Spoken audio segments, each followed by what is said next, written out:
अस्सलाम वालेकुम रहमतुल्लाहि व बरकातुहू। सवाल पूछा गया है मुफ्ती साहब, एक शख्स ने अपनी बीवी को 3 तलाक़ें दे दी तो इसका शरई हुक्म क्या है? क्या कोई फतवा है तो सेंड कर दे। जी, आप गूगल पे जाएंगे, दारुल इफ्ता अहले सुन्नत सांगला हिल पाकिस्तान के नाम पे विजिट करें, आपको फतवा मिल जाएगा। बेहतर ये होता है कि आप करीबी दारुल इफ्ता में जाएं, वहाँ पे तलाक़ का जो मसला है वो बयान करें, क्योंकि ये बड़ा हसास किस्म का मसला होता है। अल्फाज की अदायगी पे गौर करना पड़ता है।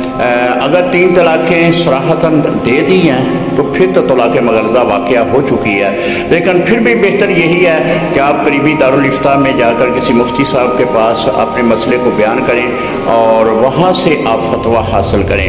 अगर हमारा आप फतवा लेना चाहते हैं हमारे दारुल इफ्ता से तो आपको गूगल से मिल जाएगा, आप सर्च करेंगे और इसके बाद यूट्यूब चैनल के ऊपर भी आपको मिल जाएगा। दारुल इफ्ता अहले सुन्नत सांगला हिल पाकिस्तान के नाम पे आप विजिट करें, आपको तलाक़ मग़लज़ा का फतवा मिल जाएगा।